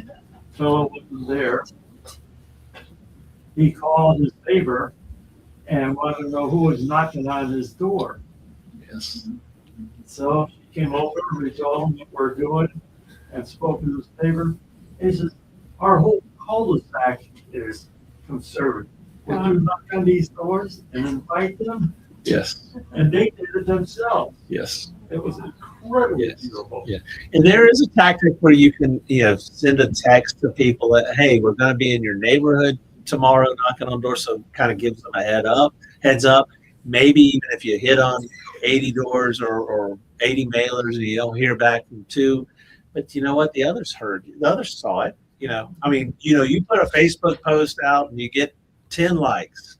Well, you got 100 people that probably saw it, and they just didn't press the button. And and it's funny. Olga put out something about cats, and everybody on the planet will like it.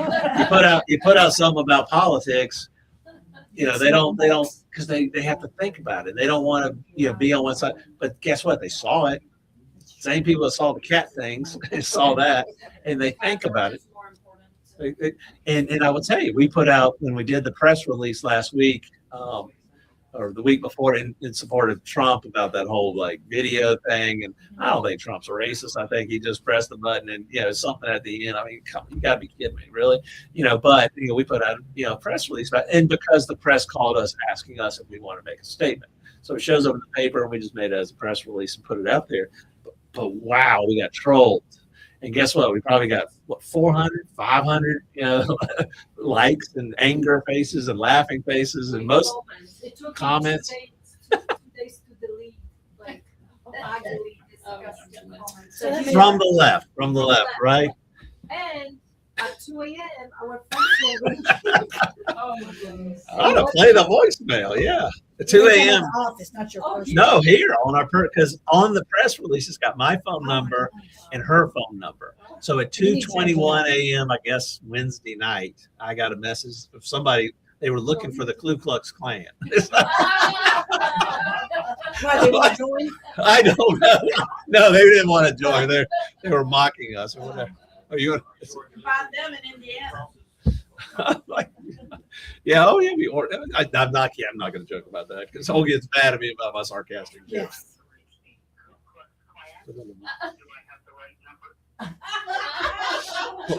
Play it again and put it on the mic because this is funny. I mean, Not at 2 a.m. It's not too funny.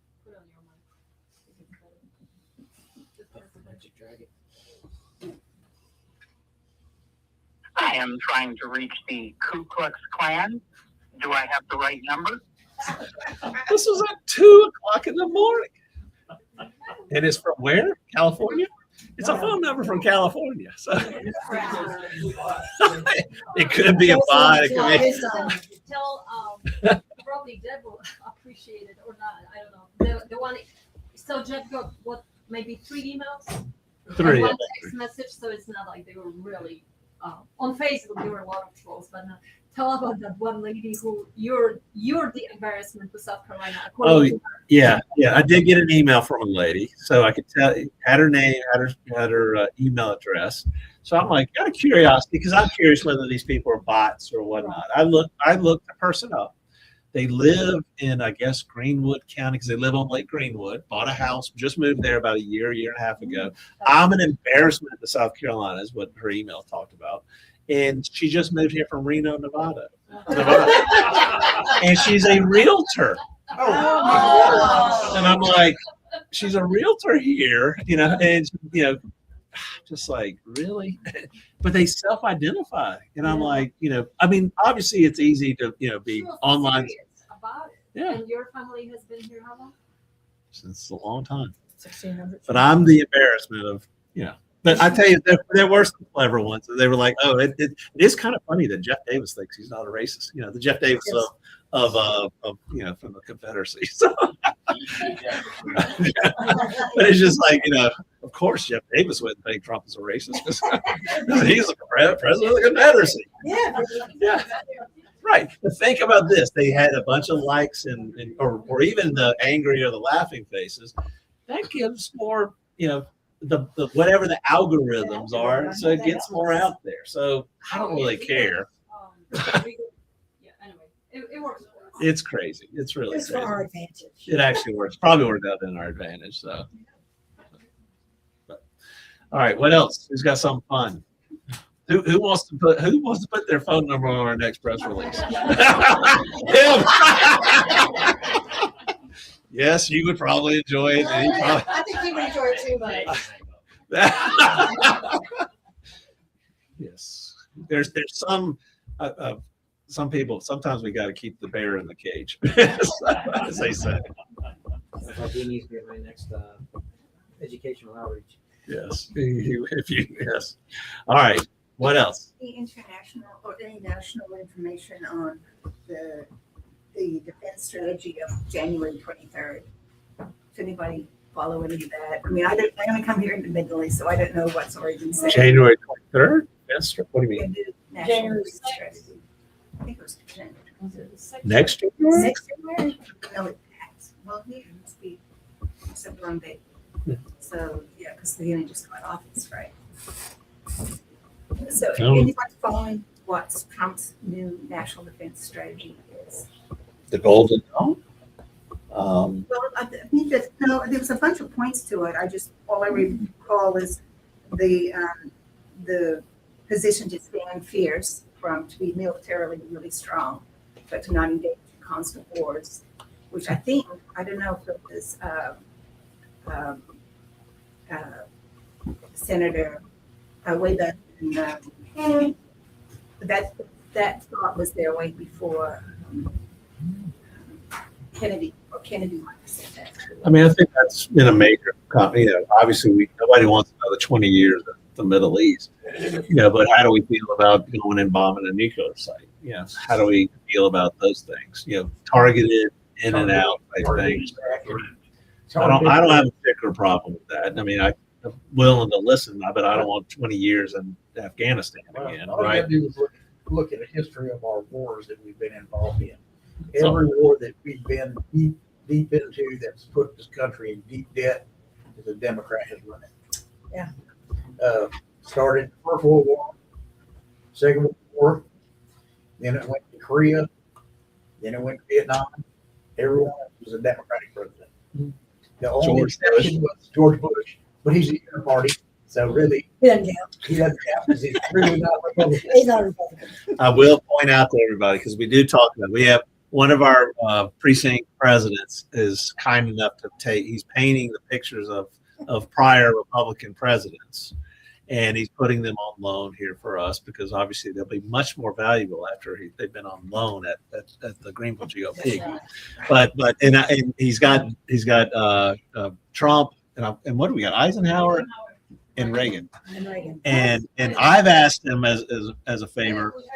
Well, yes, and he felt bad because he's like, well, I hated to skip past George Bush, so he did a George Bush of about 2 inches by 2 inches. So that's how he feels about George Bush. And since you brought up the uniparty thing, but I have asked Bruce if he will paint us a picture of the auto pen.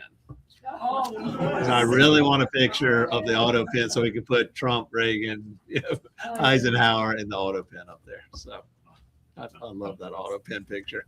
It's the funniest thing on the planet. That guy. Yeah, he is the biggest. He knows how to troll people big time. So. The use of our military force should be very precise. Mhm. We need to remember the military knows what their job is to go and tear things up and make them build back up.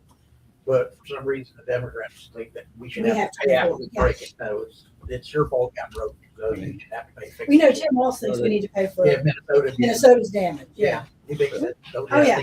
the federal government should have to pay back Minnesota for the damage. Yeah. We'll pay for the damage if you pay for the leering centers. Problem is this: the U.S. is really good at building schools in foreign countries, but then they let the Russians and the Chinese come in with the books that are taught in the schools. Oh God, I hadn't really thought about that. Yes, but you're probably right. I bet if you and they're doing it in these other countries, but they're doing it in America too. Yeah. I mean, they're infiltrating the Confucius Institute, whatever all that stuff is. When we were kids, at least in my time, if my parents wanted to go sit in school during the day to watch us being taught, they were allowed to do that. Try to go to school now just to sit in and watch your grandchildren. Nope. They won't let you in the damn school. Nope. They'll tell you go talk to the school board. School board won't give you permission to get in there. I did a DNA test.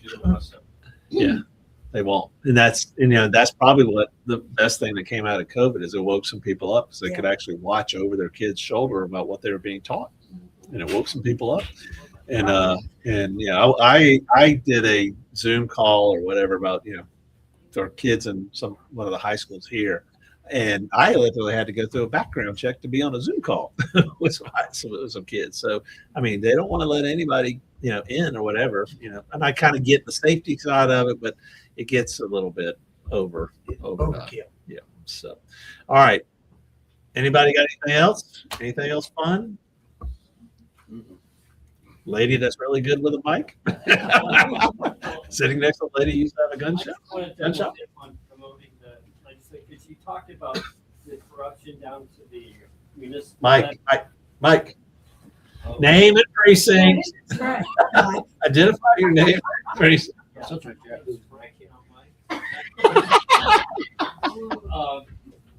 Just to double dip on the legislative committee, Jeff touched on corruption down to the municipal level. We even deal with that at the legislative committee. We look at the municipalities, county, things like that. So if you have topics that you see going on there, you're welcome to join. We do have people who are looking at each of these municipalities. Ron over here is is, so if you just want to see that, we just don't look at what's going on in Columbia. We look locally too. I think it all starts locally. That's what we want. It does. And realize too, it's see a need, fill a need. What we want to do is support. We don't have some massive budget infrastructure, all that kind of stuff, but we want to support people that want to get things done. And this is in the legislative committee is one way to get some things done. And but you may need to carry the ball yourself, and bring an issue to them. You will carry the ball. So and I even told Frank, I'm like, Frank, and he's picked up a project or two here, but I'm like, really, you're more about making sure the machine itself moves forward, not getting all involved in you do each and every single issue. Right. You need to provide support and infrastructure. We have Right. some tools you can use, and we'll give you guidance. So Yeah, that's where we yeah. wanna go. And that since I see Scott Gear on here, finally joining at 12:50. He's the smartest guy in the room. It's like, I'm going to come in with there about 10 minutes done. But we got what we're doing with the GOP Plus and all that kind of stuff. Additional tools, for tracking the legislation and getting out and voting and getting people in your precincts out. So, anything else? Anybody got a motion? Motion to adjourn. All right, motion for adjourn is not debatable, Robert's rules. So we have to have a vote. All in favor? Aye. Opinion, all opposed? No. Nice having you. Of course, that is the minority. Roll call. Roll call. We're out. The opinion of the chairs, we're out. So we'll be back next week. Cheers.